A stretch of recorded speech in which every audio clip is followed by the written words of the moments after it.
그렇다면 리시퀀싱 분석 방법을 천천히 이제 살펴볼 건데요. 먼저 분석 방법을 살펴보기 전에 FastQ 파일 포맷에 대한 이해가 필요합니다.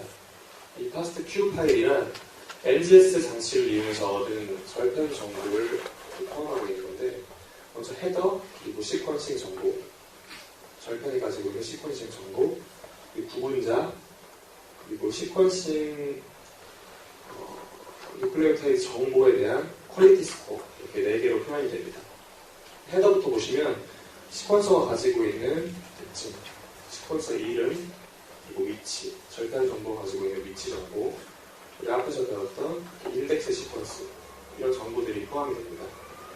그리고 뉴클레오타이드에 대한 퀄리티 스코어 같은 경우 크레딧 퀄리티 스코어라고 해서 크레딧 퀄리티 스코어를 이용하는데, 크레딧 퀄리티 스코어란 무엇이냐면 이 퀄리티 값이 -10의 로그 t라고 해서 t 값은 베이스가 가지고 있는 에러율, 실질적인 에러율을 뜻합니다.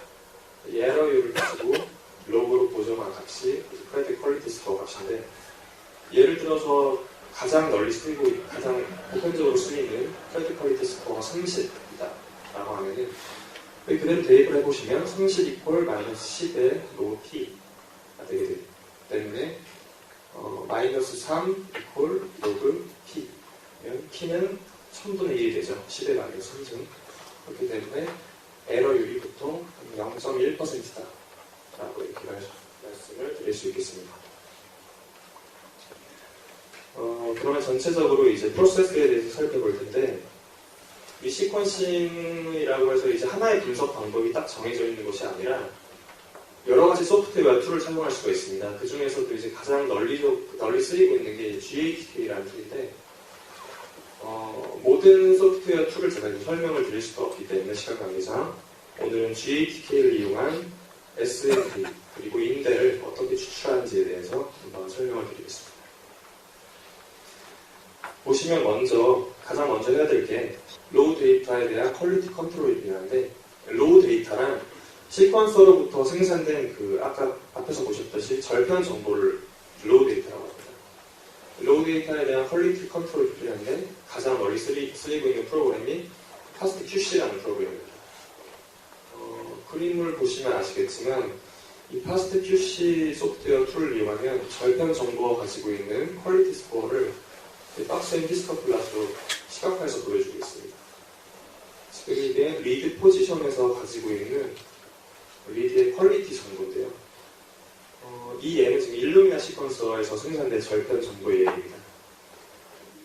일루미나의 특성상 리드 말단으로 갈수록 점점점 시퀀싱 퀄리티가 떨어지는 것을 확인할 수가 있고, 분석자는 자신에게 맞게 예를 들어서 내가 퀄리티 20, 평균적으로 퀄리티 20 되는 부분, 밑으로 가는 부분은 전부 잘라내겠다.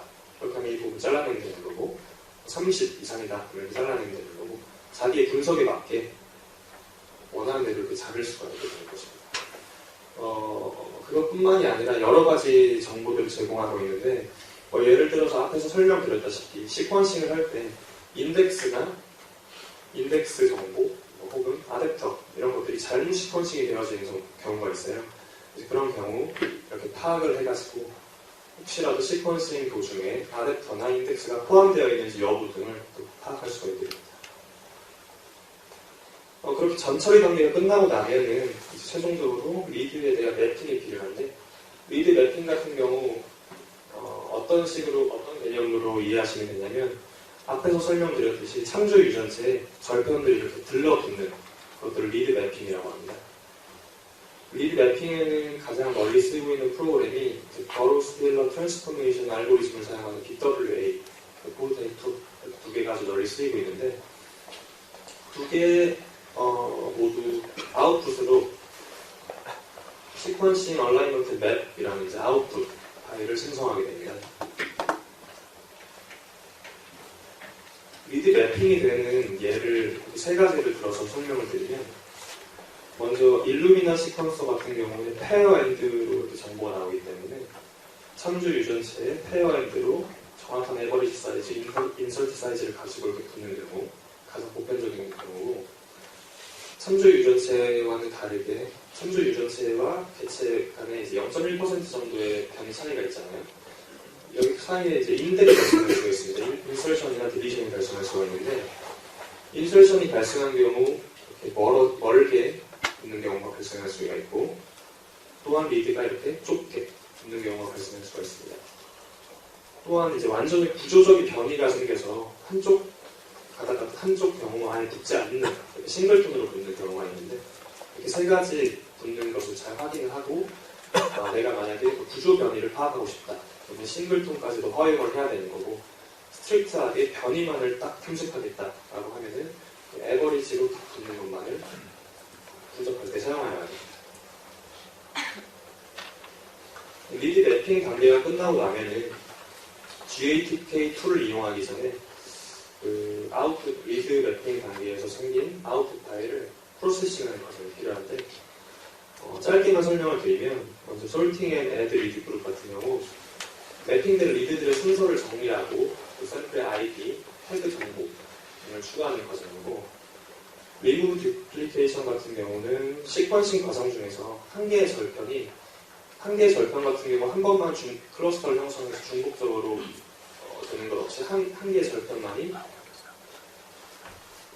시퀀싱 돼서 생성이 돼야 되는데, 그런 것들이 여러 개 중복돼서 만들어질 수가 있어요.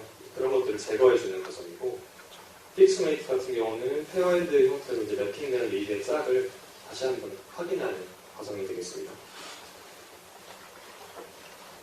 그렇게 해서 프로세싱이 끝나고 나면은 최종적으로 GATK2를 이용하게 되는데, 변이를 뽑기 전에 로컬 리얼라이먼트 그리고 베이스 퀄리티 리칼리브레이션이라는 두 가지 단계를 통해서 변이 추출 전에 최종적으로 프로세싱 과정을 거치게 됩니다.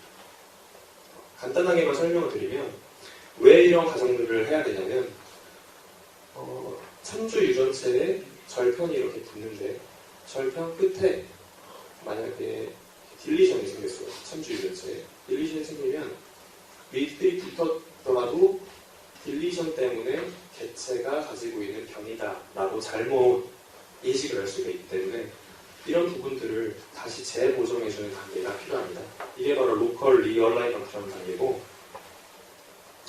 베이스 퀄리티 리칼리브레이션도 간단하게 설명만 드리면, 베이스가 가지고 있는 시퀀서에서부터 생산되는 베이스가 가지고 있는 퀄리티 스코어가 있는데, 그 퀄리티 스코어를 이제 그대로 믿을 수 없기 때문에, 에러율이 많기 때문에 그대로 믿을 수가 없겠죠. 그렇기 때문에 기존에 엠피리컬하게 측정된 베이스 퀄리티와 보정을 시켜주는 단계가 필요한 것입니다. 이 모든 프로세스가 끝나고 나면 이제 최종적으로 베리언트를 뽑게 되는데, 이게 바로 실제로 이제 베리언트를 뽑은 예를 들어드리는 겁니다. 보시면은 크로모솜 정보, 그리고 포지션, 그리고 변이가 가지고 있는 ID.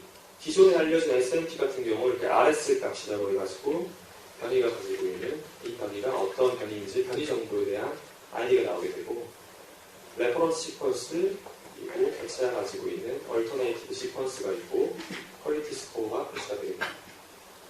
또한 변이가 가지고 있는 토탈 뎁스, 그리고 어릴 프리퀀시 같은 정보들도 VCF 파일에 포함이 됩니다.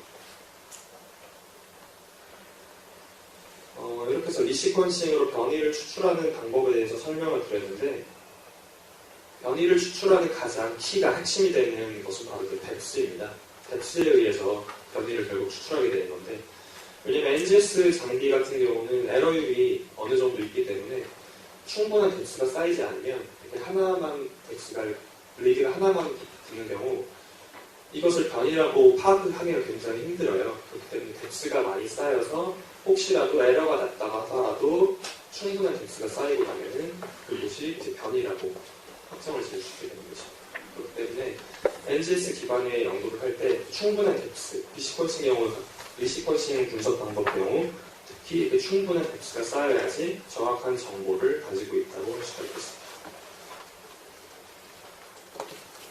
이렇게 해서 이제 리시퀀싱 분석 방법에 대해서 설명을 드렸는데, 대표적인 논문 예를 들어드리겠습니다. 가장 유명한 것이 천지논 프로젝트라고 해서 인간 1000명의 유전 정보를 분석하고 그것을 리시퀀싱을 통해서 개체가 가지고 있는 범위를 파악한 논문이 네이처에 게재된 논문인데 이것이 가장 대표적이고요. 그리고 저희 연구팀에서 수행한 이제 논문들입니다. 먼저 네이처의 표준 논문으로 실렸던 돼지의 유전체 지도를 완성하였고 그리고 리시퀀싱을 이용해서 돼지의 진화 연구를 한 논문 네이처에 게재되었고요. 나머지 이제 젖소와 한우 유전체 비교 프로젝트라고 해가지고 현재 퍼블리케이션 진행 중에 있습니다. 그리고 또한 이제 컨젠니탈 카탈락이라고 해서 선천적인 희귀 질환의 원인 유전자를 규명한 것이 있는데 이것 또한 엑솜 시퀀싱 말씀드렸던 리시퀀싱의 한 종류인 엑솜 시퀀싱을 이용해서 이것도 물론 퍼블리케이션 진행 중에 있습니다. 이것은 저희 연구팀에서 만든 데이터베이스인데 한우 NGS 분석을 이용해서 한우 유전체에 대한 데이터베이스를 만든 결과물입니다. 이 데이터베이스에는 한우가 가지고 있는 SNP, 그리고 스몰 인델 정보를 가지고 있는데 현재 한우 같은 경우는 NGS를 이용한 분석이 많이 이루어지지 않고 있기 때문에 NGS를 분석하지 않는 여러 연구자들도 오픈소스로 정보가 제공되기 때문에 언제든지 정보를 이용할 수 있게 데이터베이스를 구축하였습니다. 그리고 이것은 저희 연구팀에서 앞으로 진행할 아프리카 소 국제 컨소시엄 프로젝트인데 아프리카에 여러 개의 토착 소들이 있잖아요. 그 소들에 대한 샘플 정보를 얻고 리시퀀싱을 통해서 개체가 가지고 있는 단위를 분석할 계획에 있습니다.